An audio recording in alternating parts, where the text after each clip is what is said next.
The last couple of years have produced some exceptional modifications and accessories for the PlayStation. These range from high-capacity memory card solutions, modern controller support, to even replacements for your aging optical drive. I'm going to highlight my favorites here, but I have one rule. Cosmetic upgrades do not qualify. If it does not affect gameplay in some manner, it's not going to be on this list.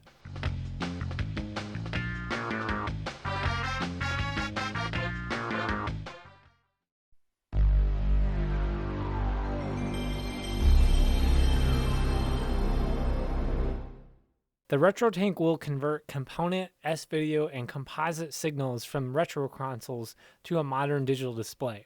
This one is one of many different variations of the RetroTink, but the base model is all you need to upscale legacy 240p and output 480p with low latency and minimal artifacts. This is a straightforward solution to play legacy consoles with analog video signals on modern digital displays. It's one of those plug-and-play devices that just works out of the box with no fuss. If you're eyeing the RetroTink, you'll want to maximize the benefit by using video cables that can carry the best picture signal from the PlayStation. Cables from HD Retrovision support component video, and when coupled with the RetroTink, provide a substantially crisp picture. However, just a normal S-video cable will do. This still provides great image clarity. The takeaway here is if you're going to use an upscaler like the RetroTink, I recommend an S-video cable or component cable to get the best out of your HDMI display. Of course, if you own a special analog TV that can support RGB, you're in luck as the PS1 outputs RGB natively. Cables from Retro Access support RGB with either SCART or BNC ends to connect to a professional video monitor. You could of course modify a consumer CRT to accept RGB and experience the best analog output signal on a budget, but that's outside the scope of this video. You can watch it in this one over here. In short, the RetroTink is the hassle-free way to connect your old analog video game console to a modern HDMI display without compromise. If you don't have the necessary analog video cables, modern equivalents are available. The PS1 Digital Kit by Black Dog Tech deserves an honorable mention here too. This HDMI mod skips all the analog video hassle and converts the PlayStation's one video signal straight to digital and HDMI by soldering this PCB into your system. This is an advanced mod. It's not for beginners or intermediate skilled electronic hobbyists. Another point to note, this mod does have limited compatibility with PlayStation 1 model revisions. Specifically, the PU18 and PIU20 motherboards found on the 5500 and 7000 model PlayStations are the only eligible system variants that are compatible with this mod. Although this mod is not for everyone, it is absolutely worth mentioning as it's one of the more accomplished feats to modernize this nearly 30-year-old console.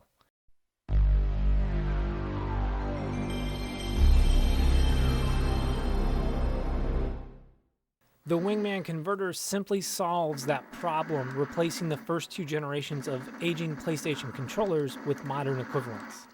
This is likely the easiest product to use from this list. Just plug, sync your controller, and play. Do you want to use your PlayStation 4 controller directly on the PlayStation or PlayStation 2? Done. Do you want to use the Xbox One controller on your PlayStation? Also done. Controller compatibility is vast, and some notable features include button remapping. Thanks to this device, you can finally toss your tub of backup PlayStation controllers and never look back.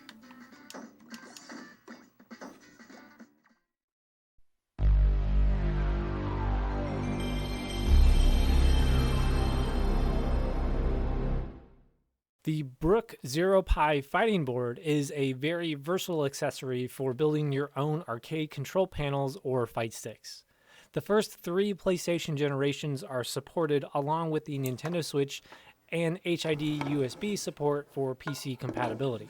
If you provide a PlayStation 1 controller plug, you can build your own arcade controller for the original PlayStation 1 or PlayStation 2. Out of a number of clone devices that also claim to do this, the Brook version has the best support documentation and ease of use.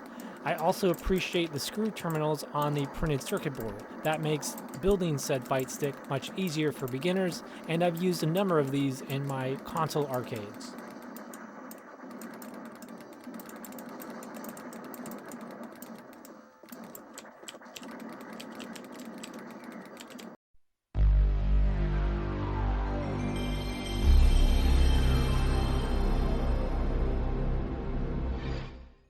The Xstation is by far my favorite upgrade. This replaces your worn out or broken CD-ROM drive with an optical disc emulator or ODE. The PlayStation doesn't know the difference. It still thinks it's accessing the CD-ROM drive, but all the data streams from an SD card. This polished product supports a number of necessities in the PlayStation library's ecosystem, like multi-disc swapping, boot from GameShark, integrated GUI with games list, and full compatibility in the PlayStation's library. Aside from the intermediate skill level required to install, you simply drag and drop your ISO, CCD image, or bin and queue game rips onto the SD card, and that's it. No more stuttering FMV videos or unreadable discs. Replacing the only mechanical parts, which is the disk drive, to solid state puts another 30 years into your PlayStation's shelf life. Like the HDMI mod, there are a specific set of PlayStation models and subsequent motherboard revisions the Xstation is only compatible with. However, for the absurd amount of function this brings to your PlayStation, the Xstation has become my favorite mod for the original PlayStation.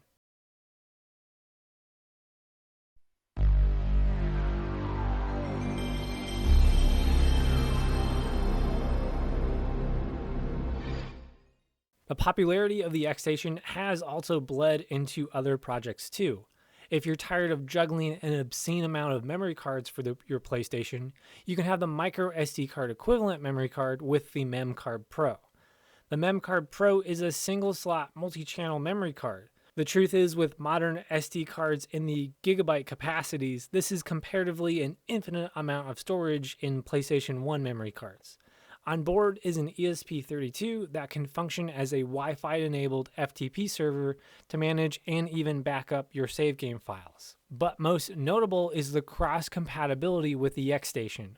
Both these devices can talk to each other when installed in your PlayStation console. The Memcard Pro can communicate with the Xstation and automatically mount the corresponding memory card specifically for the game you boot. It's honestly a seamless feature and a substantial quality life improvement when playing PlayStation games.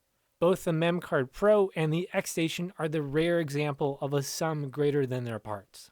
I have to show you the capabilities of the Wi-Fi app for the Memcard Pro. So I have it hooked up to the PlayStation. On the left is the web app running through my local network on a web browser, and on the right is the PlayStation with the lid open and the memory card manager running. Here you can actually download a database and assign these Sony serial numbers to the actual game titles. It makes organization really simple. But you can do more than that. You can download, backup the files on the mem card, or what's most useful is you can hot swap between memory cards and individual channels of each memory card.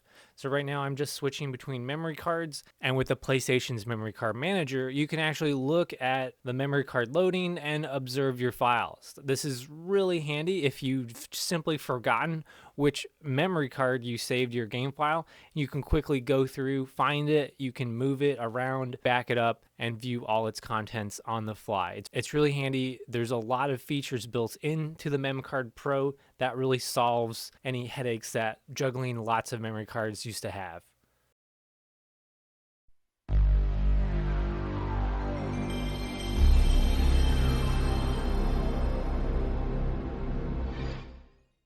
I do want to give an honorable and technical add-on mention to the original GameShark. Now, this is a legacy device that has been out of production and print for more than 25 years. However, with the use of the Xstation or the optical drive emulator, you can add the CD-ROM images of the GameShark boot disk to load cheats via the disk drive. So there's no need for the parallel I/O dongle GameShark. You can just use the CD-ROM version that appeared a few years later. This method adds some accessibility options back to many games that might just be too difficult to enjoy. So with the Xstation, one can use a GameShark without the need for finding the hardware. And that's it for the list. Here's a recap of my favorite modifications for the PlayStation 1, what they do, and where you can find them. And I thank you for watching.